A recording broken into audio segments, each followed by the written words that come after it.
नमः वक्रतुण्डमहाकाय सूर्यकृष्णभूमे सर्वहारेषु सर्वदां भो महागणपतये इदं नमः दुरवे दुर्गन्धं दुर्वयमं दुर्माक्रावयामि देवानामसि मन्दिरं दुष्टधनं देवदेव ओं भूर्भुवः तत्सवि दुर्वरेण्यं भर्गो देवस्य धीमहि ओं प्राणाय स्वाहा अबाणाय उदानाय समानाय स्वाहा कदलीफलनालिकेन कामदेवेदयान्ताय आत्मनिर्भरं समर्पयामि ओं प्रत्यक्ष दीपं दर्शया ओं दीपं दर्शयामि ओं भूर्भुवः ओं भूर्भुवः ओं प्रत्यक्ष दीप दर्शयामि देवदेयान्तासमनियं समर्पयामि ओं महागणपतये நமோ நமஹ ஓம் இமம் தத்வயாமி பிரம்மணதமான நல்லா பிரார்த்தனை பண்ணிக்கங்கம்மா.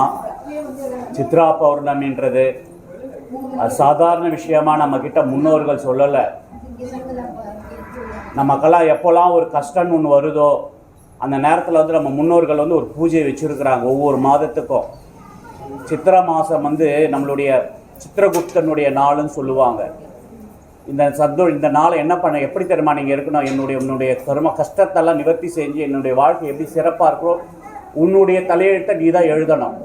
அந்த காலத்தில் பிறக்கும் போது என்ன சொல்லுவாங்க, ரொம்ப கஷ்டப்பட்டா பெரியவங்க நீ வாங்கின்னு வந்த வரம் அந்த மாதிரின்னுவாங்க. அதை மாற்றக்கூடிய சக்தி வந்து இந்த சித்ரா பௌர்ணமிக்கு இந்த சாயந்தர வேலையில் இருக்குது. பிரதோஷ காலம் சொல்லுவாங்க 4/6. இந்த பிரதோஷ காலத்தில் நீ நினச்சா உன்னுடைய தலையெழுத்து நீ மாற்ற முடியும், மாற்றி எழுதலாம். புரிதுங்களா? அதனால் நல்லா பிரார்த்தனை படிக்கிறது. சங்கு எடுக்கும் போது நல்லா வேண்டிக்கும், இந்த பிரச்சனையிலேருந்து எனக்கு வந்து நிவர்த்தி பண்ணுப்பா அம்மா. இன்னும் காமாட்சி அம்மனை ரொம்ப நிவர்த்தி பண்ணிக்கங்கம்மா. ரொம்ப அழகானவங்க, ரொம்ப சக்தி வாய்ந்தவங்க காமாட்சி அம்மன். ரொம்ப ஜாக்கிரதையாக பயன்படுத்திக்கங்க. ஓம் ஓம் பாஞ்சசன்ய வித்மஹே பவனாயதி தன்னோ சங்கு பிரச்சோதயாத். ஓம் ஸ்ரீ சங்கஸ்வராய நமஹ ஓம் சங்கதேவதாப்தாய நமஹ கேசவாய நமஹ நாராயண மாதவாய கோவிந்த விஷ்ணு மதுசூதனாய நமஹ ஓம் திருவிக்ரமணாய நமஹ வாமனாய ஸ்ரீதராய ஸ்ரீயேஷா பத்மநாபாய தாமோதர நர்சாய நமஹ கூர்மாய வராய நரசிம்மாய நமஹ ஓம் ராமாய நமஹ வளராமாய நமஹ ஓம் கிருஷ்ணாய நமஹ அல்கினே நமஹ தித்யராஜாய நமஹ சங்கேஸ்வராய गंगेसे यमुनेसे गोदावरी सरस्वती नर्मदे सिंधु कावेरी सकलतीर्थ देवताभ्योडाम नमो नमः। अस्याणां सर्ववेदाङ्गमेतं पुरुषं मकान्तम् आदित्यवर्ण तमसः परसात् त्वमेव विद्वान् अमृत एव धान्यमयन विद्ये यज्ञेन यज्ञमयजन्त देवाः दानि धर्माणि प्रथमान्यसन्देहनाः महिमासन्ते यत्र पूर्वे सात्यासन्ति देवाः. உங்கள் வாழ்க்கையில் இன்னி நாளையிலேருந்து இந்த சங்கு தான் உங்களுடைய வாழ்க்கையை தலையெழுத்தை மாற்ற போகுதுன்றதை நல்லா பிரார்த்தனை பண்ணிட்டு சேர்த்துக்கணும். ஓம் பூர்புவः ஓம் துரசி துர்வந்தம் துர்வயமம் துவமாக்ராபயாமி தேவானாமசி வன்னிதனம் துஷ்டதனம் தேவசூதமகிருதமசி. ஓம் பூர்புவः தத்சவி துர்வரேண்யம் கற்பூரம் भर्गो देवस्य धीमहि धियो यो न प्रचोदयात्. ओम प्राणाय स्वाहा अपानाय स्वाहा.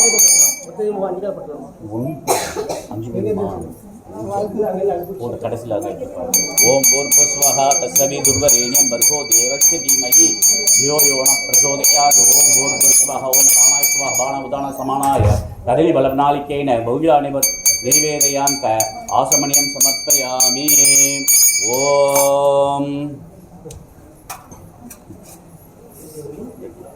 ओम राजाधिराजाय प्रदक्नधाहिने नमो वयं वै शवनाय कुर्महे समे कामाय मध्य गामे श्रवै शवनो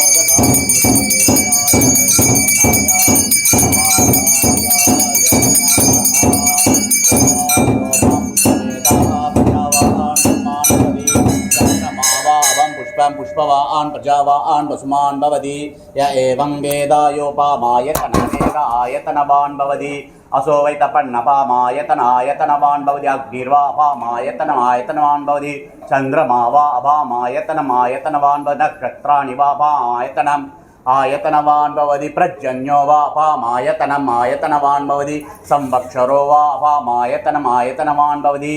राजाधिराजाय प्रदक्नधागिने नमो वयं वै शवनाय कुर्महे समे कामाय मध्य कामेश्वरो वै शवनो ददात्. कुबेराय वै शवनाय महाराजाय नमः. ओम तद्ब्रह्मा ओम तद्वायु ओम तदात्मा सत्यमन्धस्तरति भूतेषु काम्यां विश्वभूतेषु त्वं यज्ञत्वं वषट्कारस्वम् इन्द्रस्वं रुद्रस्वम् अग्निस्वं वायुस्वं सूर्यस्वं चंद्रमा ब्रह्म भूर्भुवस्वरम् ओम नमस्ते भगवन् विश्वेश्वराय महादेवाय त्र्यंबकाय त्रिपुरांतकालाय त्र्याग्निकालाय कालाग्निरुद्राय नीलकंठाय मृत्युंजय सर्वेश्वराय सदाशिवाय श्रीमन्महादेवाय ईशानां सर्वविद्यानां ईश्वर सर्वभूतानां ब्रह्माधिपति भक्तु सदा शिवो வெற்றிவேல் முருகனுக்கு திருஞான சுப்பிரமணிய சுவாமிக்கு திருஞான சுப்பிரமணிய சுவாமிக்கு திருஞான सुब्रह्मण्य स्वामी के ओम ग्रीषदे लक्ष्मी शपत्यो अहोरात्रे भास्वे नक्षत्राणि रूपम ओम वरुणाय नमः ओम सकल देवगणे यथास्थान प्रतिष्ठापे सोमन क्षेमाय पुनरागमनाय सेनसिगल ओम भूर्भुवस्व पंचसेन यथास्थान प्रतिष्ठा सोमन क्षेमाय पुनरागमनाय स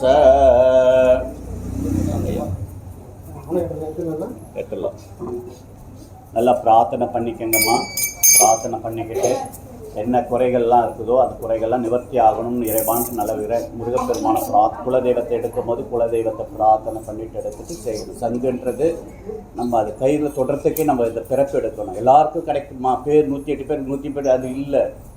அது பாக்கியம் இருந்தால் மட்டும்தான் அந்த சங்கை நம்ம கையால் எடுக்க முடியும். புரிஞ்சுங்களா? அதனால் நல்லா பிரார்த்தனை பண்ணிவிட்டு பக்தியோடு எடுத்துகிட்டு வைங்க. அவசரப்படாதீங்க, முண்டி அடிக்காதீங்க. ஏன்னா அந்த சங்குக்கு அந்த சக்தி இருக்குது, கோச்சிக்கும். புரியுதா? எனக்கு அவ்வளோ மரியாதை வச்சுருக்கிறியான்ற மாதிரி. அதனால் பக்தியோடு எடுத்துகிட்டு வந்து சங்க அபிஷேகம் பண்ணுங்கள்.